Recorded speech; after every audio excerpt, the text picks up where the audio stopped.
این دوتا هواپیما چیزی نمونده بود که به هم برخورد بکنن و یک فاجعه آفریده بشه. سلام، به کانال پیام اضطراری خوش اومدید. تو ادامه اتفاقات سریالی که در صنعت هوانوردی این روزا متاسفانه در حال رخ دادنه، باز نزدیک بود که فاجعه‌ای رخ بده که خوشبختانه با هوشیاری خلبانای یکی از هواپیمایی که توی موضوع درگیر بودن این بار به خیر گذشت. توی این ویدیو من با مرور مکالمات برج کنترل دلیل بروز این اتفاق رو توضیح میدم. همینطور در طول این برنامه مقداری درباره زبان مخصوصی که توی صنعت هوانوردی ازش استفاده میشه توضیحاتی میدم. خب، اول از همه بذارید بریم به 25 فوریه سال 2025 حوالی ساعت 9 صبح و فرودگاه شیکاگو میدوی و ببینیم اصل ماجرا چی بوده. از همین ویدیو واضحه که هواپیمای کوچیکتر در زمان و جای اشتباهیه. اما چطور ممکنه چنین چیزی رخ داده باشه؟ یادتون باشه که مرگبارترین حادثه هوانوردی تاریخ، یعنی اتفاقی که در جزیره تنریف در سال 1977 رخ داد، اون هم محصول برخورد دو تا هواپیما روی باند پرواز بود که منجر به کشته شدن 583 نفر شد. البته اون داستان به طور کلی متفاوته، اما در ماهیت با اتفاقی که در فرودگاه شیکاگو رخ داده یکیه. اونم مربوط میشه به رخ دادن اشتباهی که ظاهرا کوچیکه در مکالماتی که بین برج مراقبت و خلبان رخ داده. خب، بذارید به چند دقیقه قبل از اتفاق بریم و ببینیم بین کنترل زمینی، یعنی کسی که توی این سناریو مسئول رسوندن امن هواپیما به اون باند پروازه، و خلبان اون هواپیما کوچیکه چی داره میگذره.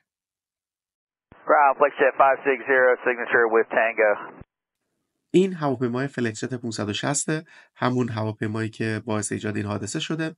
اول مخاطب خودش رو معرفی میکنه. گراوند همون جاییه که کنترل زمینی هواپیما از محل پارکشون تا باند پرواز و بالعکس رو به عهده داره. اول خودش رو معرفی میکنه، میگه من فلکسجت 560 هستم یا همون فلکسجت 560 و بعد میگه من در محل سیگنچر هستم و تانگو، که حالا برای اینکه ببینیم این سیگنچر و تانگو چی هستند و کجا هستند باید یه نگاهی به نقشه فرودگاه بندازیم.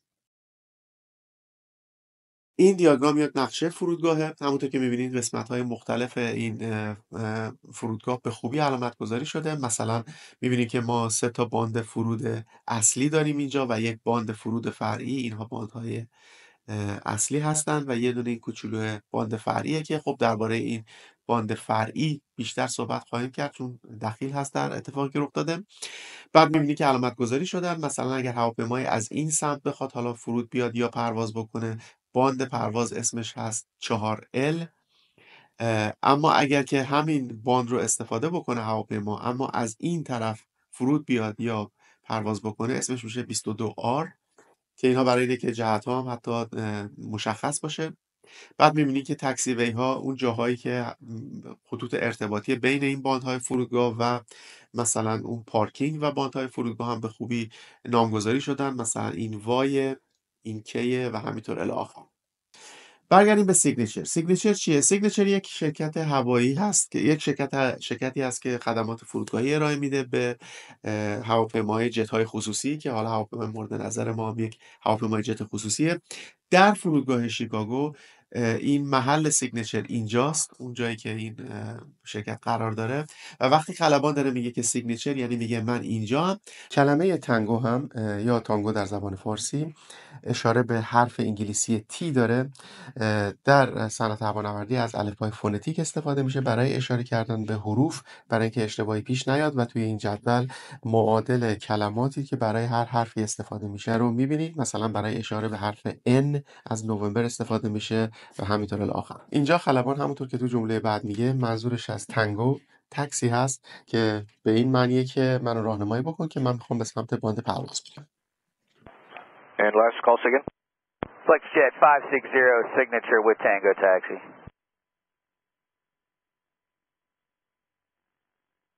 FlexJet 560 runway. Actually, departure frequency is 119.35. Runway 22 left. What taxi are you coming out of? We're over at Whiskey. FlexJet 560. الان اتفاقی که داره میفته اینه که کنترلر بهش اول فرکانس دیپارچر رو میگه. حالا این نکته فرعی اینجا این هست که وقتی که هواپیما به اول باند پرواز میرسه کنترلر عوض میشه و کنترلر دیپارچر راهنمایی میکنه که چیکار بکنن. فرکانس دیپارچر رو میگه روی این فرکانس رادیویی با اونها صحبت خواهی کرد و بعدم آدرس رو بهش میگه که جایی که خواهی رفت 22L یعنی اینجا خواهد بود. بنابراین هواپیما قراره از این مسیر پرواز بکنه. بعدم میپرسه که خب شما الان کجایی؟ تو مکالمه قبلی گفته بودش که خلبان فلکس جت گفته بود که من توی سیگنچر هستم، یعنی در این منطقه، و الان مشخص‌تر میگه که ما روی تاکسی‌وی ویسکی هستیم که ویسکی هم همون الفبای فونتیک منظور W، یعنی که این در واقع تاکسی‌وی. حالا چون کنترلر هم میدونه که سیگنچر کجاست، بنابراین میفهمه که الان در واقع یک جایی در این محدوده هواپیما هستش. 560 Roger, taxi via Foxtrot and hold short of runway 22 right. Plan for runway 22 left. All right, plan for 22 left, Foxtrot Whiskey, FlexJet 560. خب اینجا کنترلر اولین دستورالعمل رو به فلکس جت میده.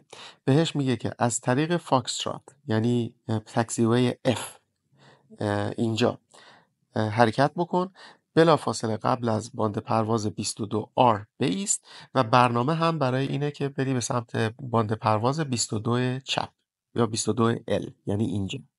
یعنی اون چیزی که کنترلر میخواد که این هواپیما انجام بده، فلکس جت انجام بده، اینه که از اینجا شروع بکنه، بیاد در این تقاطع، بیاد وارد F بشه و بیاد و اینجا بایسته. حالا این توی اینجا بایسته هم این جایی که باید ایستاده بشه، وقتی رو نقشه هوایی رو نگاه میکنیم حتی علامت روی زمین هم هست، یعنی که اینجا باید بایسته. اما اتفاقی که میفته دقت بکنید ببینید فلکس جت در پاسخ چی میده. اینجا قاعده کار اینه که فلکس جت باید دقیقاً همون دستورالعملی که کنترلر گفت رو تکرار بکنه برای اینکه هر دو طرف مطمئن بشن که منظور همدیگر رو درست فهمیدن. اما چیزی که فلکس جت میگه یک نکته کلیدی از توش جا میفته. فلکس جت در واقع میگه اوکی، برنامه‌ریزی میکنم برای باند پرواز 22L از طریق فاکسترات اند ویسکی که حالا این اشتباه ترتیب این تاکسی‌وی ها هم درست رعایت نشده، ولی نکته مهم اینه که اینکه بلافاصله قبل از رانوی 22R بایست در پاسخ فلکس جت حذف شده. بنابراین اتفاقی که ممکنه اینجا بیفته اینه که خب فلکس جت ممکنه که این رانوی ها رو ازشون عبور بکنه و حالا همون موقع اگر هواپیمایی در حال نشستن هم باشه، خب این برخوردی رخ بده. خوشبختانه این اتفاق اینجا نمیفته. کاری که اینجا کنترلر میبایست میکرد این بود که بلافاصله متوقف میکرد موضوع رو، میگفت نه داستانی نیست، دوباره از اول دستورالعمل رو میخوند و منتظر میشد که فلکس جت هم دقیقاً همون رو تکرار بکنه. این اتفاق اینجا نمیفته، اما چند دقیقه بعد خواهیم دید که اتفاق مشابهی رخ میده و کنترلر این کار رو انجام میده. یک مروری بکنیم ببینیم تا اینجا چه اتفاقی افتاده. آخرین دستورالعملی که کنترلر به خلبان داده توسط خلبان درست بازکنی نشده و کنترلر هم جلوی این اشکال رو نگرفته و از همینجا دیده میشه که یک چیزی توی موضوع اشتباه داره پیش میره و بنابراین الان در تئوری امکان داره که این هواپیما هر جایی در محوطه باند فرودگاه بین این تاکسی‌وی ها و باندهای پرواز در حال حرکت باشه. حالا اتفاق جالبتری میفته. الان حدوداً 3 دقیقه از آخرین مکالمه بین کنترلر و خلبان گذشته. خلبان تماس میگیره با کنترلر و میگه که من میخوام یه بار دیگه تایید بکنی که دستورالعمل ما برای اینکه از سیگنچر به باند پرواز 22L بریم چیه؟ Hey, ground, FlexJet 560, just want to confirm our taxi instructions for 22 left from Signature. Yeah, where on the ramp are you, sir? We're at Signature Aviation at Alpha taxi. Okay, taxi Alpha, Foxtrot, hold short of 22 right. Alpha Fox, hold short, 22 right, FlexJet 560. گراوند اینجا در واقع کنترلر میگه که شما الان کجایید؟ یه مقداری انگار گیجم شده که 3 دقیقه گذشته، پس شما الان کجایید؟ میگه که ما الان توی سیگنچر هستیم در نقطه آلفا، یعنی اون تاکسی‌وی A که اینجاست روی نقشه، و کنترلر میگه اوکی و دوباره دستورالعمل رو تکرار میکنه، میگه که روی آلفا حرکت بکن، برو روی فاکسترات یعنی تاکسی‌وی F و در فاصله کوتاه بلافاصله قبل از رانوی 22R بایست و این بار خلبان هم دقیق دستورالعمل رو تکرار میکنه و بنابراین الان توافق وجود داره. حدوداً 2 دقیقه از آخرین مکالمه بین خلبان و کنترلر میگذره. الان هواپیما در جایی که می‌بایسته متوقف می‌شده متوقف شده، بنابراین همه چیز درسته و منتظر دریافت دستورالعمل بعدیه. کنترلر بعد از حدود 2 دقیقه تماس میگیره، دستورالعمل جدید رو میده و دستورالعمل جدید اینه. FlexJet 560, turn left on runway 4 left. cross runway 31 left and hold short of runway 31 center. بپیچ به سمت چپ، روی باند پرواز 4L یعنی این باند پرواز حرکت بکن، باند پرواز 31L رو ازش عبور بکن یعنی از این باند پرواز عبور بکن و بلافاصله قبل از رانوی 31C بایست. اما حالا ببینیم که دستورالعمل رو خلبان چطوری بازخوانی میکنه که این نوع بازخوانی که اینقدر متفاوت و اشتباه هست احتمالا ناشی از اینه که ذهن خلبان 100% متمرکز روی موضوع نیستش. Right, left on 4 left, cross 22 or 13 center, flex jet 560. اینجا بلافاصله کنترلر وارد عمل میشه، بلافاصله میگه نه داستانی نیست و دوباره دستورالعمل رو تکرار میکنه و این بار در بازخوانی توسط خلبان دستورالعمل به شکل درستی تکرار میشه. بنابراین الان کنترلر میدونه که خلبان فهمیده که بایستی چه کار بکنه. Exit 560 negative. Cross runway 31 left. Hold short runway 31 center. Cross 31 left, hold short 31 center, flex jet 560.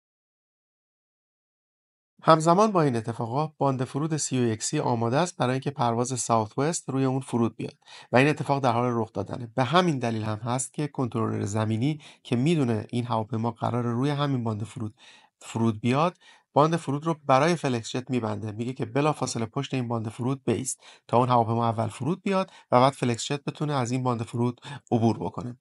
ولی فلکس جت این کار رو نمیکنه و حدوداً 30 ثانیه بعد همزمان که ساوت وست در حال فرود اومدنه میبینه که یک مهمان ناخونده سر براش توی باند فرود هست. به خاطر همین هم فرمان گو اراوند رو اجرا میکنه و دوباره اوج میگیره و از باند فرود دور میشه.